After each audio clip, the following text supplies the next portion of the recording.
محترم بزرگوں اور دوستوں، پیارے اسلامی بھائیوں، ایک موقع پر کچھ لوگوں نے رحمت عالم نور مجسم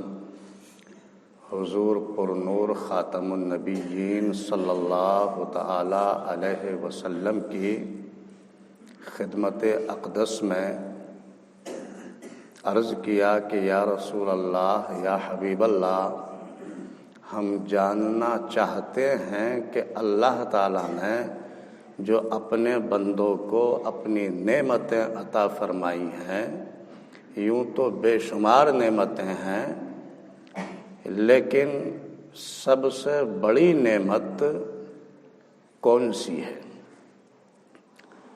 اللہ کے پیارے حبیب نے جواباً ارشاد فرمایا،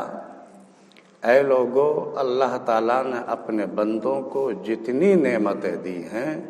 اس کی تمام نعمتیں ہی اچھی ہیں اور ایک سے بڑھ کر ایک ہے، لیکن تمہارے سوال کا جواب یہ ہے کہ اللہ تعالیٰ نے جو حسن اخلاق اپنے بندے کو عطا فرمایا ہے، یہ حسن اخلاق بہت بڑی نعمت ہے۔ اچھے اخلاق کو پروردگار عالم پسند فرماتا ہے، اور آپ یہ دیکھیں کہ فرمان رسول کا ہمارے بزرگوں کے لیے، ہمارے اسلاف کے لیے اتنا بڑا لحاظ رکھتے تھے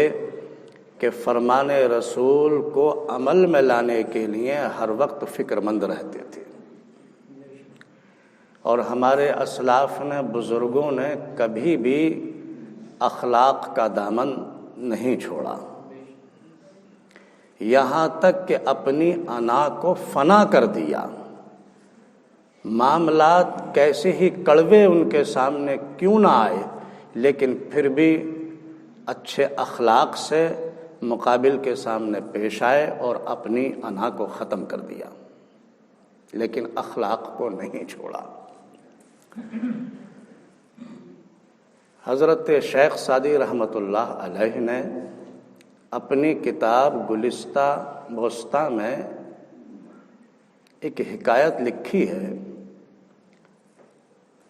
لکھتے ہیں کہ امیر المومنین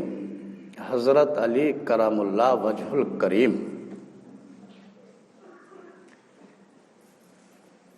آپ کی خدمت میں کوئی علمی سوال لے کر آیا، اور اس نے اپنا سوال کیا۔ حضرت علی کرم اللہ وجہ الکریم، جس کے لیے رسول اللہ نے ارشاد فرمایا ہو کہ میں علم کا شہر ہوں اور علی اس کے دروازے ہیں، آپ نے اپنی حیثیت سے بہترین جواب ارشاد فرمایا، لیکن جب یہ آپ سے سوال کیا گیا تو حضرت علی کرم اللہ وجہ الکریم کی بارگاہ میں کچھ اور لوگ بھی موجود تھے۔ ان موجود لوگوں میں سے ایک شخص آگے بڑھے اور انہوں نے کہا کہ یا علی امیر المومنین، آپ نے بہت بہترین جواب ارشاد فرمایا ہے، لیکن اس سے بہتر ایک اور جواب ہو سکتا تھا۔ اس کے اس کہنے پر حضرت علی کرم اللہ وجہ الکریم کو ذرا بھی غصہ نہ آیا، اور نہایت نرمی اور محبت کے ساتھ اس شخص کو اجازت دی کہ تم وہ جواب بیان کرو جو اس سے بھی بہتر ہے۔ اس شخص نے وہ جواب کا اظہار کیا۔ جواب تو وہی تھا جو حضرت علی کرم اللہ وجہ الکریم نے ارشاد فرمایا تھا، لیکن اس کی دلجوئی کے لیے اس کی ایسی ہمدردی کی کہ کمال محبت کے ساتھ اس کے جواب کی تعریف کی اور کہا کہ واقعی بہت بہترین جواب تم نے دیا ہے جو جواب میں نے عرض کیا تھا اس سے بھی کہیں یہ بہتر ہے، اور سب سے بڑا عالم اللہ تعالیٰ ہے، سب سے زیادہ علم رکھنے والا وہی ہے۔ حضرت شیخ سعدی رحمۃ اللہ علیہ نے جب یہ حکایت لکھی تو آپ کا مقصد اس حکایت کو لکھنے کا یہ ہے، آپ یہ ظاہر کرنا چاہتے ہیں کہ لوگوں دیکھو دنیا کے بادشاہوں کو، دنیا کے امیروں کو، کہ اگر ان کے درباروں میں اس طرح کی کوئی آواز مجمع کی طرف سے نکل آتی ہے تو وہ بادشاہ آگ بگولا ہو جاتے ہیں اور اسے سزا کا حکم فرما دیتے ہیں، اور قطعاً کسی شخص کو بولنے کی اجازت نہیں دی جاتی ہے۔ ایسا کیوں ہے؟ ان دنیا کے امیروں کے دل و دماغ میں، ان بادشاہوں کے دل و دماغ میں دنیا موجود ہوتی ہے، غرور بھرا ہوا ہوتا ہے، اور وہ اپنے سامنے، اپنی انا کے سامنے کسی اور کو نہیں چاہتے کہ یہ کچھ مجھ سے زیادہ عزت حاصل کر لے یا مجھ سے زیادہ اس کو عظمت نصیب ہو جائے۔ تو آپ نے اس حکایت کو اسی لیے لکھا ہے کہ وہ امیر المومنین حضرت علی کرم اللہ وجہ الکریم، جس کے لیے اللہ کے پیارے حبیب ارشاد فرما رہے ہیں کہ انا مدینۃ العلم وعلی بابھا، میں علم کا شہر ہوں اور علی اس کے دروازے ہیں۔ فضیلت میں کوئی کمی باقی نہیں رہ جاتی ہے، اور آپ کا علم بھی الحمدللہ اللہ تعالیٰ کی طرف سے جو آپ کو عطا کیا گیا کمال کا علم تھا، اور ایسا کوئی مسئلہ، ایسا کوئی سوال جو آپ کے سامنے آیا وہ سائل خالی نہ گیا، اس کا جواب ضرور ارشاد فرمایا گیا اور بہترین جواب دیے گئے۔ اور حضرت علی کرم اللہ وجہ الکریم نے جو جواب دیا وہ انتہائی درجے کا اعلیٰ اور بالا تھا، لیکن اس کے باوجود بھی اس شخص کی جو اس نے مجمع میں سے اٹھ کر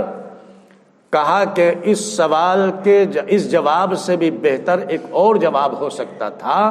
اس کو جھڑکا نہیں، اس کو ڈانٹا نہیں، بلکہ اس کی دلجوئی فرمائی، اس کے ساتھ نہایت کمال محبت کے ساتھ پیش آئے اور اس کے جواب کی تعریف کی۔ یہ تھا آپ کا حسن اخلاق، کتنا اعلیٰ اور بالا اخلاق تھا ان اللہ والوں کا۔ تو محترم بزرگوں اور دوستوں، یہ ہمارے اسلاف کا اور بزرگوں کا حال تھا کہ انہوں نے اپنی انا کو فنا کر دیا لیکن اخلاق کو اپنے ہاتھ سے نہ جانے دیا۔ اللہ کے حبیب ارشاد فرماتے ہیں کہ لوگوں قیامت کے دن جب تمہارے اعمال تولے جائیں گے، ان اعمال میں یہ تمہارا اخلاق والا جو عمل ہے یہ سب سے زیادہ وزن دار ہوگا، سب سے زیادہ بھاری ہوگا جب اس میزان میں یہ اخلاق تولا جائے گا۔ آج ہم ذرا بھی فکر نہیں کرتے، ذرا سوچیں اس بات کے لیے کہ جو ہر وقت بلا وجہ بک بک کرتے رہتے ہیں، گالیاں بکتے رہتے ہیں، اپنی زبان سے غلط الفاظ نکالتے رہتے ہیں اور انہیں ذرا بھی شرم نہیں آتی، وہ اس بات کا خوف کریں کہ پروردگار عالم ایسے شخص کو بالکل پسند نہیں فرماتا جو ہر وقت بلا وجہ بک بک کرتے رہتے ہیں اور گالیوں کے لفظ نکالتے رہتے ہیں۔ ڈریں اپنے رب سے۔ محترم بزرگوں اور دوستو، یہ اخلاق ایسا عمل ہے کہ اس اخلاق سے انسان کو بلندی نصیب ہوتی ہے، اس کو عظمت نصیب ہوتی ہے، اس کو رفعت ملتی ہے اخلاق کی بنیاد پر۔ آج اصل میں ایک بات یہ کہی جاتی ہے کہ بھائی اب وہ زمانہ نہیں رہا، بھلائی کا زمانہ نہ رہا، بھلائی کے ساتھ بھلائی اور برائی کے ساتھ برائی ہونی چاہیے، اگر کوئی اینٹ مارے تو اس کا جواب پتھر سے ہمیں دے دینا چاہیے۔ یاد رکھو یہ آپ کا فیصلہ لائق فیصلہ نہیں ہے۔ آپ اینٹ کے جواب میں بھی آپ صبر کو اپنائیں اور اخلاق کو اپنائیں، اس سے فائدہ یہ ہوگا کہ آپ جب صبر کریں گے تو الحمدللہ اس کا رزلٹ یہ ملے گا کہ اللہ فرماتا ہے ان اللہ مع الصابرین، صبر کرنے والوں کے ساتھ اللہ ہے۔ اور فائدہ الحمدللہ یہ ہوگا کہ وہی اینٹ مارنے والا شخص اتنا نرم ہو جائے گا اور آپ کے سامنے شرمندہ ہو جائے گا، اور آپ کے اس صبر سے اور اچھے اخلاق سے اس کی اصلاح ہو جائے گی کہ وہ آئندہ بھی کسی پر ظلم نہ کرے گا۔ تو یہ کوئی فیصلہ نہیں ہے کہ اینٹ کا جواب ہمیں پتھر سے دینا چاہیے، یہ مناسب نہیں۔ بھلا سوچئے اگر آپ نے اینٹ کا جواب پتھر سے دے دیا اور آپ نے اس سے زیادہ اس کو تکلیف پہنچا دی جتنی تکلیف آپ کو پہنچی تھی، اور آپ نے جواب میں اس سے زیادہ اسے تکلیف دے دی، تو آپ قیامت کے دن اللہ کے عذاب میں گرفتار ہو جائیں گے، اور ثواب کی تو کوئی امید ہی نہیں، کیونکہ ثواب تو اس وقت آپ مستحق تھے جب آپ اللہ کی رضا کے لیے صبر کر لیتے اور اخلاق اپناتے۔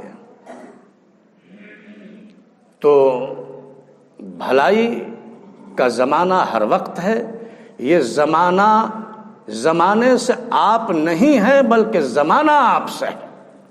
آپ اگر بھلے ہوں گے، اچھے ہوں گے، تو آپ کو یہ زمانہ بھی اچھا اور بھلا نظر آئے گا۔ خود کو سدھاریے،